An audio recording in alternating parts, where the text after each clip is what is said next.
जय माता के मित्रों, केतु का राशि परिवर्तन होने जा रहा है 23 सितंबर सन 2020 में। तो उसका क्या प्रभाव रहेगा ये समझते हैं। केतु एक छायाकृत ग्रह माना गया है और ये देखा जाए तो अध्यात्म का भी कारक है और मोक्ष का भी कारक माना गया है। केतु वृश्चिक राशि में आ रहे हैं, अपनी ही उच्च की राशि में आएंगे जैमिनी सिद्धांत के अनुसार। इनका रंग जो है कृष्ण रंग है और ध्वजा इनका एक प्रतीक है। और ध्वजा हम जो कहते हैं ऊंचाइयाँ, और यह राहु का आधा हिस्सा है। शनिवत राहु कुंजवत केतु कहा गया है कि राहु शनि की तरह है और मंगल केतु की तरह है। और इसके आराध्य देव जो हैं गणपति देव हैं और आध्यात्मिक होने के कारण यदि देखा जाए तो केतु जो है मोक्ष का कारक भी माना गया है। और यहाँ राहु और केतु यदि देखा जाए 180 डिग्री पर रहते हैं आमने और सामने, और वक्री रहते हैं ये दोनों ग्रह। और यदि देखा जाए तो लूनर पाथ के इंटरसेक्शन पॉइंट पे यदि नॉर्थ नोड पर यदि देखा गया तो राहु का होना, और साउथ नोड पर यदि देखा जाए तो केतु का होना, और यहीं सूर्य और चंद्र को ग्रहण लगता है। और यदि देखा जाए इसके शुभ भाव जो हैं 1 2 3 4 11 शुभ भाव हैं। और यहीं 23 सितंबर में ज्येष्ठा नक्षत्र के चौथे चरण में प्रवेश करना, तत्पश्चात अनुराधा के नक्षत्र में प्रवेश करना, और वहीं विशाखा नक्षत्र में केतु का प्रवेश करना। तो इन नक्षत्रों पे क्या रहेगा यहाँ भी समझेंगे। और केतु की यदि देखा जाए तो 7 वर्ष की महादशा होती है। और केतु यदि देखा जाए तो मंगल की तरह ही एक उग्र प्लैनेट भी है, लेकिन फिर भी केतु पर यदि देखा जाए तो कुछ प्रभाव बृहस्पति देव का मिलता है। जिस प्रकार से बृहस्पति देव अध्यात्म के कारक है, धर्म के कारक हैं और साथ में न्याय के कारक हैं। तो यहाँ केतु जब तक धनु राशि में मूल नक्षत्र में रहे, और यहाँ अगर देखा जाए बृहस्पति देव के साथ तो गुरु और केतु का ये युति रही, तब तक देखा जाए तो भारत की आर्थिक स्थिति कमज़ोर रही। तत्पश्चात जैसी केतु का परिवर्तन अब वृश्चिक राशि में होने जा रहा है, जहाँ जहाँ केतु ने बृहस्पति की राशि में मूल नक्षत्र में रहे, तब तक भारत की अर्थव्यवस्था कमज़ोर हो गई, भारत की जो है आर्थिक स्थिति कमज़ोर हो गई। और उसके पश्चात न्यायालय देवालय और यदि बंद हो गए। इस दौरान यदि केतु यदि देखा जाए तो ख़ास तौर से माना भी गया है केतु एक ध्वज का कारक है, ऊंचाइयां छूने का कारक है।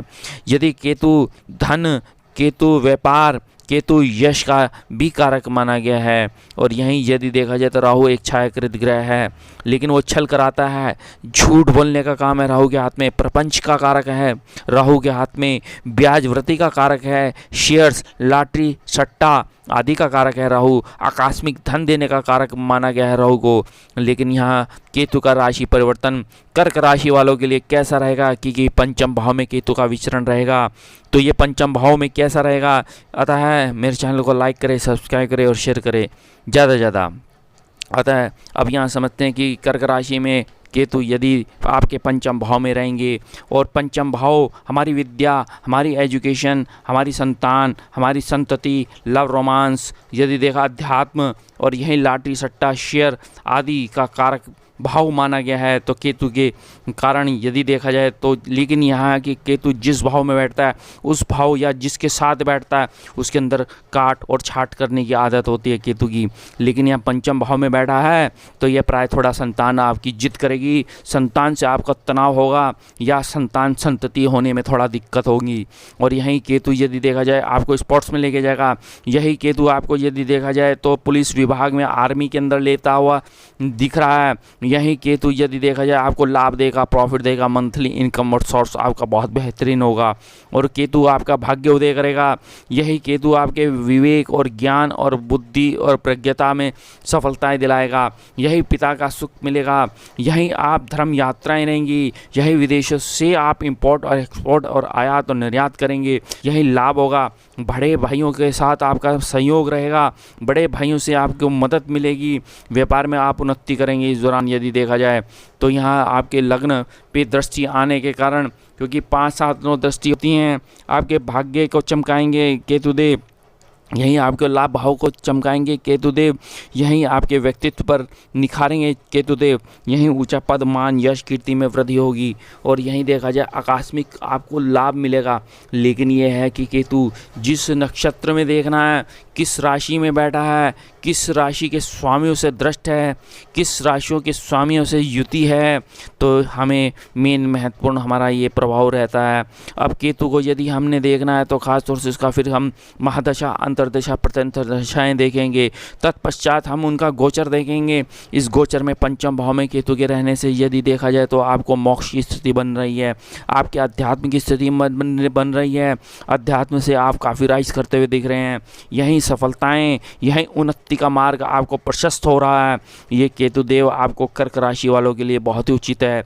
लेकिन यहाँ केतु देव यदि देखा जाए तो मंगल के राशि में विराजमान है, मंगल इनका अति मित्र है। जिस प्रकार से केतु और मंगल का प्रभाव दोनों का सेम होता है, और यहीं मंगल यदि देखा जाए आपके दशम भाव का स्वामी है, तो यहाँ केतु यदि देखा जाए ऊंचा पद, मान, यश, कीर्ति में वृद्धि करेगा, यही सम्मानित करेगा, यही विदेशों से लाभ मिलेगा, यही आपके बॉसेस, अधिकारियों से आपकी जो है अच्छी निभेगी और उनसे जो है आपको सफलताएं प्राप्त होंगी। ऐसे ही में यदि देखा जाए तो पंचम भाव का स्वामी मंगल हो गया, यही ऊंचा पद मिलना है, यही आपकी शिक्षा उत्तम है। यदि जो बाधित एजुकेशन थी, जो पीएचडी रुकी हुई थी, वह पीएचडी पूर्ण होती हुई दिख रही हैं। इस तरीके से यहाँ मंगल देव आपको यदि देखा जाए स्पोर्ट्स में लेके जाएंगे, यही मंगल देव आपको कंप्यूटर साइंस, यही मंगल देव आपको फिजिक्स, यही मंगल देव आपको यदि केमिस्ट्री से आपको लाभ देते हुए दिख रहे हैं, क्योंकि इस विराजमान में केतु की स्थिति बहुत अच्छी हो रही है। वहीं बृहस्पति और केतु और मंगल ये 3 प्लैनेट हैं जिनका प्रभाव एक जैसा रहता है। और यहाँ देखा जाए तो अब ये राहु और केतु यदि देखा जाए तो एक अपने में राहु ऊपर का हिस्सा है, केतु नीचे का हिस्सा है। यदि जिस व्यक्ति के यदि केतु की महादशाएं, अंतर्दशाएं चलेंगी तो उनकी टांगों में प्रॉब्लम आएगी, उनके किडनी आदि की प्रॉब्लम हो सकती है, टांगों में दर्द हो सकता है, पेन हो सकती है, चोट हो सकती है। तो वाहन बिल्कुल सावधानी से चलाना है। और यहीं देखा जाए तो राहु जहां मानसिक चेतनाओं का कारक माना गया है, मानसिक वेदनाओं का कारक माना गया है, क्योंकि वो मस्तिष्क है, वो एक धड़ है, क्योंकि केतु के पास तो दिल है लेकिन दिमाग नहीं है। और यहीं राहु एक मायावी, एक झूठ, एक प्रपंच का कारक माना गया है। इस तरीके से केतु के अंदर यदि इस दौरान थोड़ा उदर विकार हो सकते हैं। लेकिन हाँ, ये है कि कर्क राशि में केतु का विराजमान होने से आपका भाग्य उदय होगा, भाग्य आपका चमकेगा, भाग्य आपका प्रस्त होगा। यही पिता के सहयोग और पिता की मदद के दौरान आपको लाभ, प्रॉफिट, मंथली इनकम अच्छा रहेगा, धन का इन्वेस्टमेंट बहुत अच्छा रहेगा। यही आपको शेयर्स में यदि आप ब्याज वृद्धि का काम करते हैं, इंटरेस्ट का काम करते हैं, शेयर ब्रोकर हैं, या आप किसी भी ट्रांसपोर्ट में एजेंट हैं, तो इस तरीके से आपको लाभ होता दिख रहा है। यही देखा जाए तो केतु आपको रबड़ प्लांट में आपको लेके जाएगा। यही केतु के व्यापार यदि देखा जाए तो काफ़ी कुछ बढ़ते हुए दिख रहे हैं। यही आपको यदि आप किसी वाइस चांसलर हैं यूनिवर्सिटीज़ के अंदर, या आप डॉक्टर हैं, यदि आप सर्जन हैं, तो आपको काफ़ी लाभ मिलता हुआ दिख रहा है। यही राइज होते हुए दिख रहे हैं। और केतु की देखा जाए तो एक आध्यात्मिक ग्रह है, यही एक मोक्ष का कारक है, जहाँ बृहस्पति धर्म और यही बृहस्पति हवन यज्ञ पाठ पूजा में लेके जाता है। इसी प्रकार से केतु का भी यही कार्य है।